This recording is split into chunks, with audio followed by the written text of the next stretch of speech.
nananawagan din sa lahat na sana magpabakuna na pag may dumating, huwag na magpilit na mag-iintay ng mga brand kasi kailangan mo natin ma-achieve yung herd immunity as soon as possible. Kundi mauunahan po tayo ng virus na variants. It's still better than zero protection po. So, kailan nyo iintayin yung 95% na efficacy? As the country continues to lag behind its neighbors when it comes to vaccine rollout in the region, a member of the vaccine expert panel says Sinovac's CoronaVac is better than having no protection at all. But the country might just get some more clarity on one other vaccine brand, AstraZeneca. The WHO says delivery dates might be confirmed this week.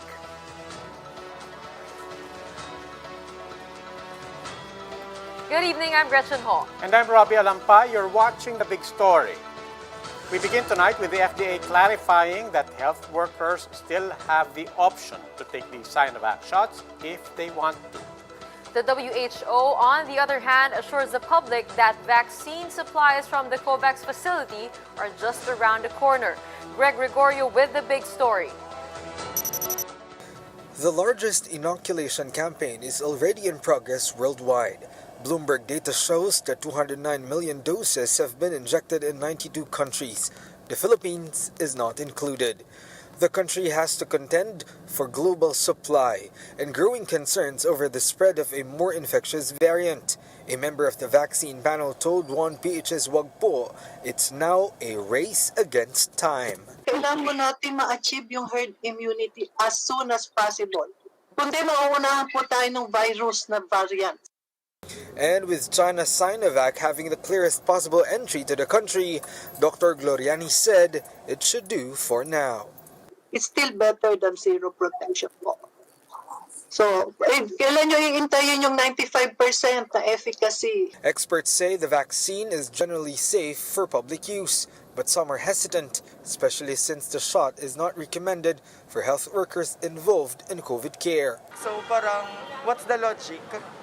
Parang hindi siya tama, hindi siya dapat gawin. Oo, may duda kasi hindi pa 100% na talagang okay yung vaccine eh. Wala po talaga, at naman nangangamba. The FDA does not recommend CoronaVac's use on high-risk health workers. It garnered a 50.4% efficacy among health workers in Brazil. While frequent exposure to virus affects the shot's efficacy, the FDA says those on the front lines may still opt to receive CoronaVac. Halimbawa, ayaw niya nang hintayin yung ibang bakuna. And then willing naman siya to take a vaccine na knowing na ang possible efficacy nito, then pwede naman yun. The FDA reiterates CoronaVac went through a thorough review. In this case, ang vaccine na to talaga works best sa mga 18 to 59-year-old, clinically healthy, alam po natin, at saka working in the community. But the arrival of another vaccine brand is seeing the light of day.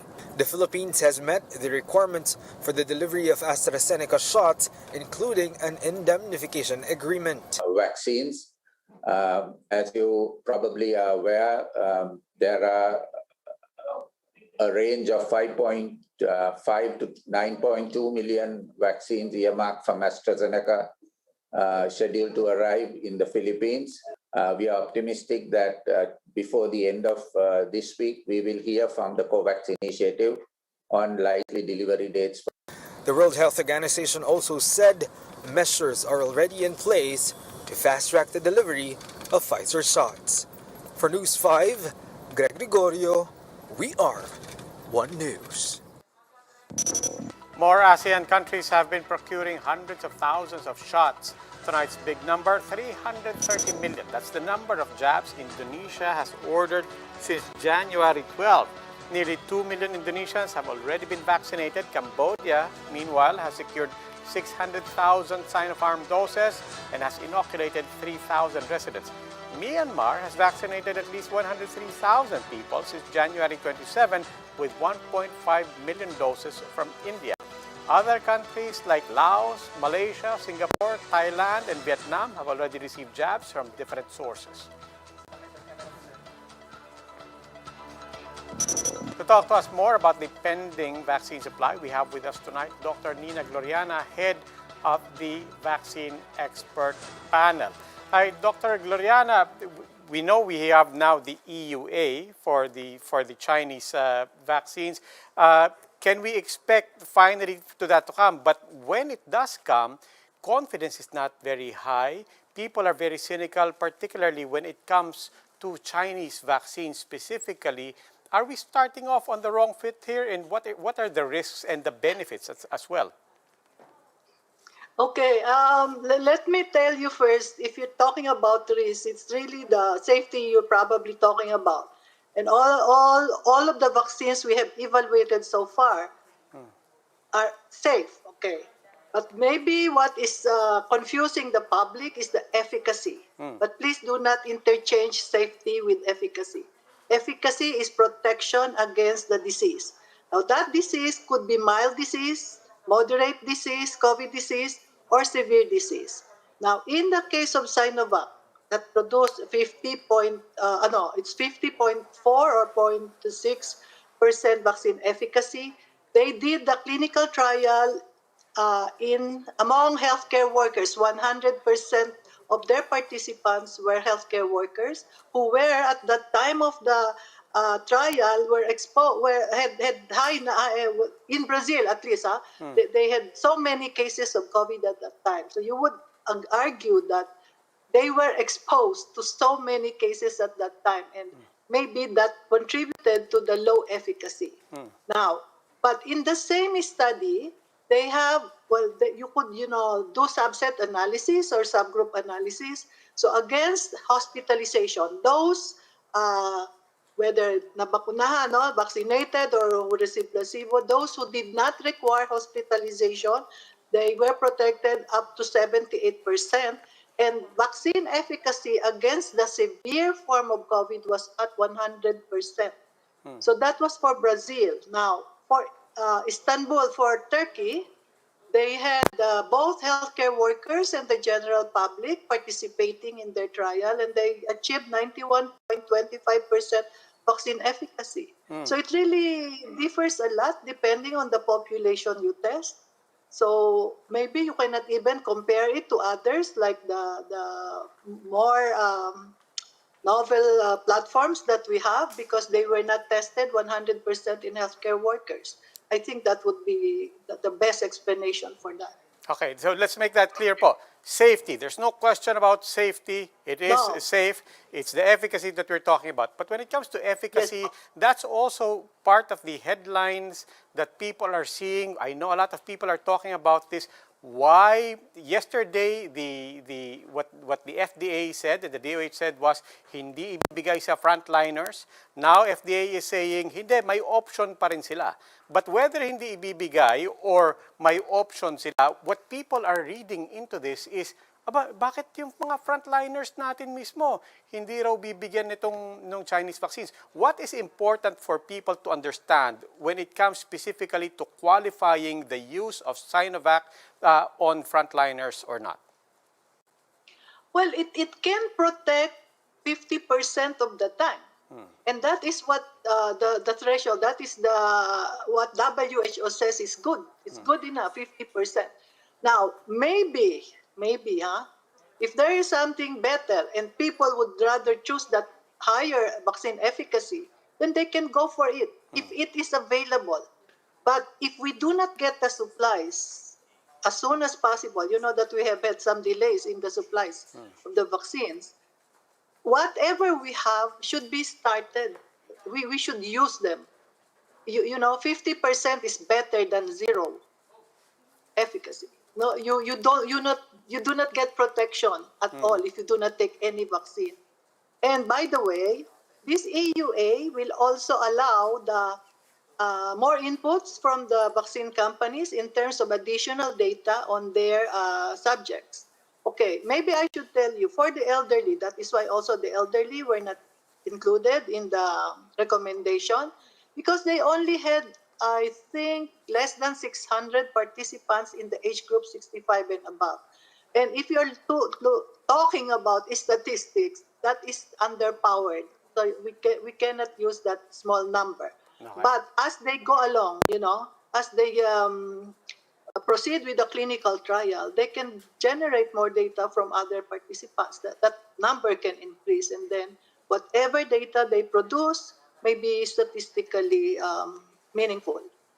Okay, maraming salamat po. That was Dr. Nina Gloriani, head of the Vaccine Expert Panel. The National Economic Development Authority supports President Duterte's decision to defer the country's shift to modified GCQ until the rollout of vaccines. Acting Socioeconomic Planning Secretary Carl Kendrick Chua says they will cooperate with various sectors on the vaccination program.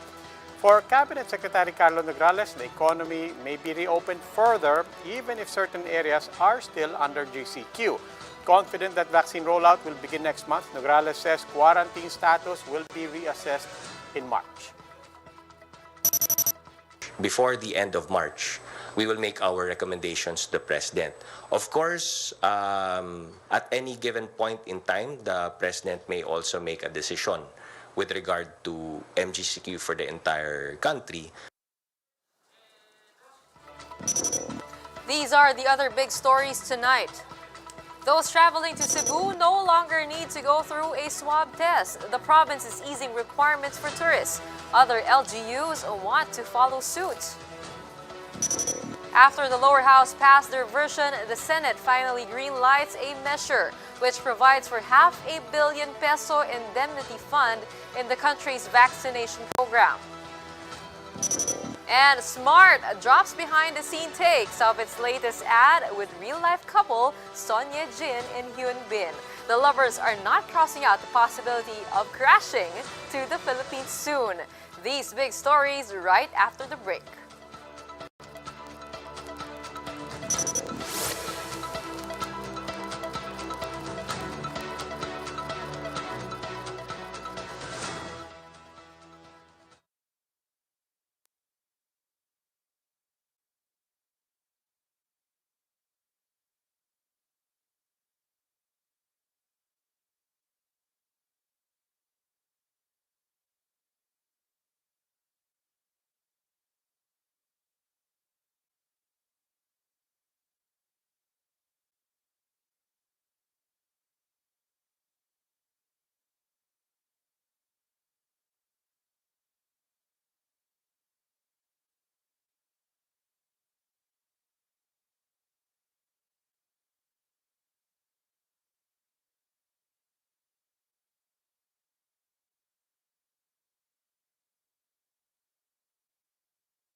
Good evening, I'm Robbie Alampay. You're still watching The Big Story. Cebu is expecting and hoping for more tourists as the LGU decides to be lenient on travel requirements. For the details, Jenny Dongon is reporting to us live from Cebu City. Jenny, what should tourists know before they go to Cebu? Robbie, travel restrictions here in Cebu have been officially eased after Governor Gwen Garcia signed an executive order. Under the new policy, tourists will no longer need to present swab test results as medical certificate would suffice. Cebu accommodations are now expecting an influx of tourists. This hotel, for instance, is disinfecting its lagoon. All transactions are also made contactless. The management has also set up isolation rooms for guests who will manifest virus symptoms. And we'll coordinate with local LGUs and BOQ and DOH so that person can be swabbed just to confirm if we are really COVID positive. In Governor Gwendolyn Garcia's latest executive order, tourists will no longer need to present swab test results. A medical certificate and proof of pre-booked accommodation will do. The new policy does not cover autonomous cities like Lapu-Lapu, Cebu City, and Mandaue. Kung ang usapan natin tungkol sa turista, wala namang problema sa atin kasi yung mga hotel natin, alam naman nila anong gawin. May protocol naman tayo. Yung magchi-chicken, prior sila magchi-chicken, alam na yung mga hotels natin dito na dinaano na natin. Meron ng guidelines dyan.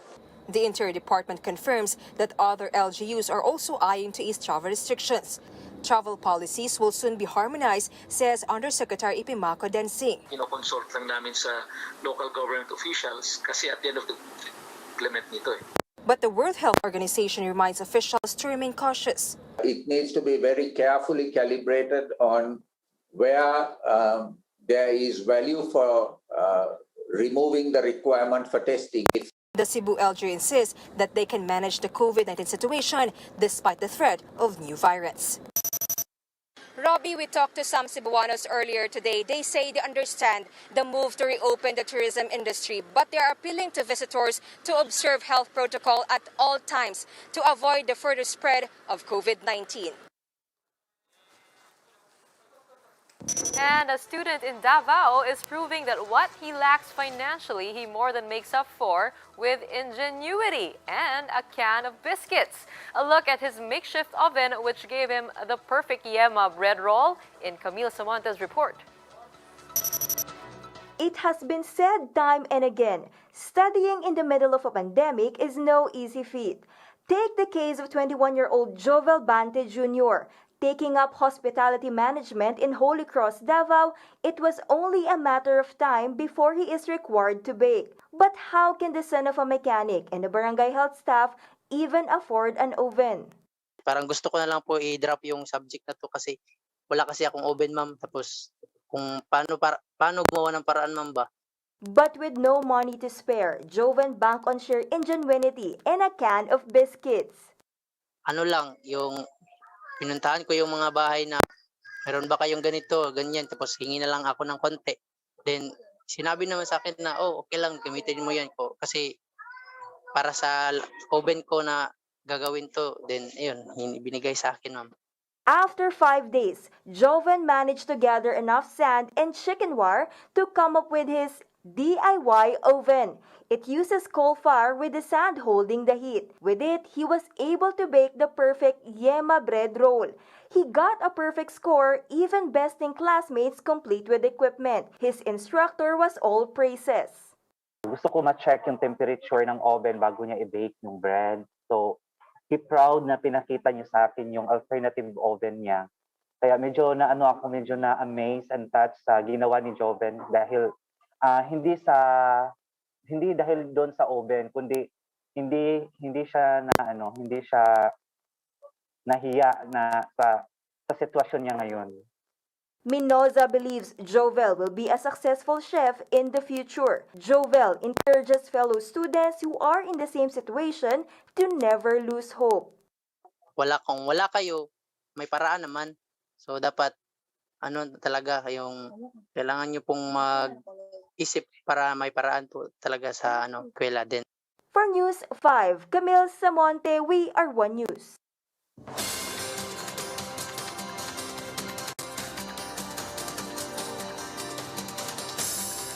Time for an express look at some of the day's big stories.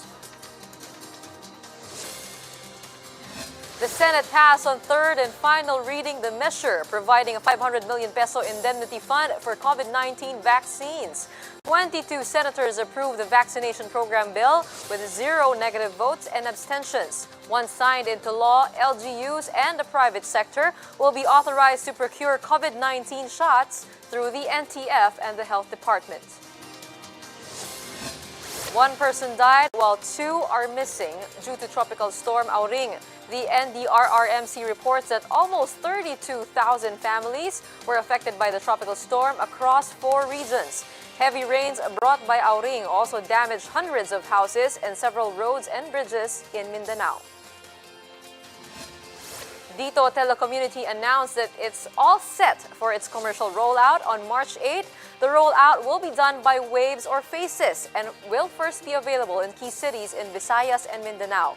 Dito also inked an interconnectivity deal with PLDT and is also in talks with Globe for interconnectivity. These partnerships will make way for the construction of transmission facilities that will serve as interconnection points for subscribers.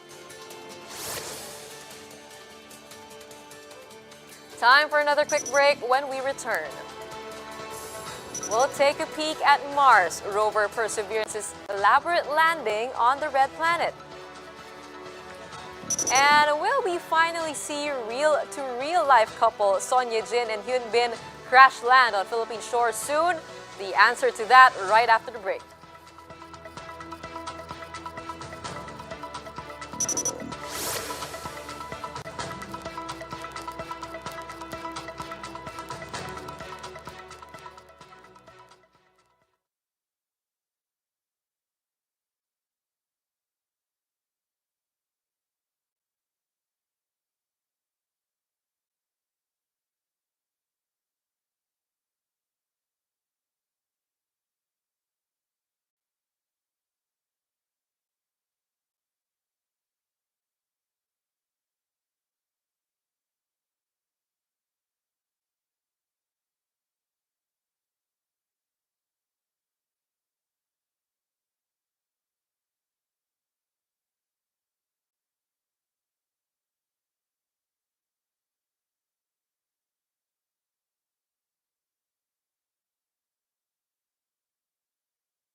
Good evening. You're still watching The Big Story. I'm Robbie Alampay. Pork retailers are still pushing back against government's price cap with their livelihood income on the line. Some vendors are now looking at taking the legal route. Shaila Francisco has the story. Dapat sinusuportahan din kami ng gobyerno. Kasi marami na hindi nagtitinda, nalulugi. Pork retailer Johnny Palad can't help but be emotional as he shares how the price ceiling cut his sales by more than half. He has no choice but to cut the salary of his workers and have them work in shifts. Johnny is just one of many vendors who are having a hard time complying with the government's price ceiling on pork and chicken products amid the rise in farm gate prices. At least 5 more markets in Manila are planning to stage a 3-day pork holiday beginning Friday. But they are warning that this won't be the last. Ang susunod, nagpaplano sila ng 3 araw. Maaring may magkaroon ng 1 linggo pork holiday pag nagtuloy-tuloy yung trending na pagtaas ng presyo ng baboy. Chicken and pork vendors are now planning to launch a signature campaign that aims to halt the price ceiling. They are also looking at asking the Supreme Court to issue a temporary restraining order against DEO. No, as long as mapuproba nila na ang profiteering, undue manipulation as well as monopoly ay sa hanay ng vendors, so be it. Pero kung hindi na mapuprobe yun, lalaban kami kasi kawawa naman kami. Hog and chicken producers have formally appealed to the DA to remove the price cap. Bumabangga ito do sa proposal nila na dagdagan ng supply sa pamamagitan ng production and importation. They say a suggested retail price should instead be imposed.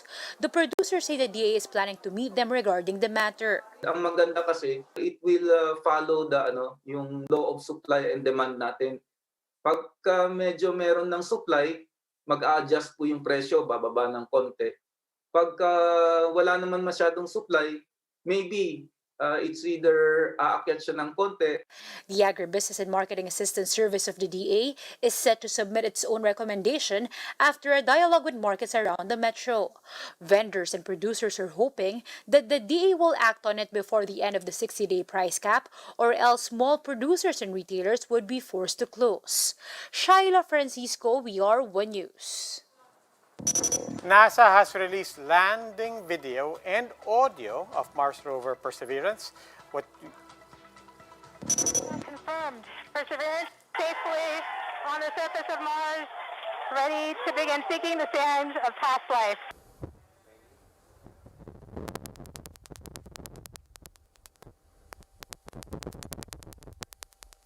What you're hearing is the sound of the wind gusting on the microphone on the rover on Mars Perseverance after it made its landing. The spacecraft's self-guided descent and landing was the most elaborate and challenging feat in the history of robotic spaceflight.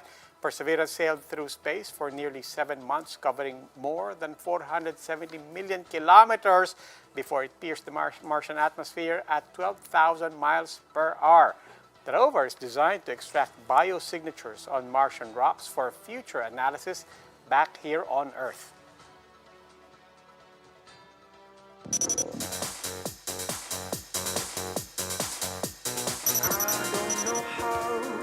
Smart drops the behind-the-scenes footage of its commercial starring reel-to-reel couple Sonia Jin and Yoon Bin.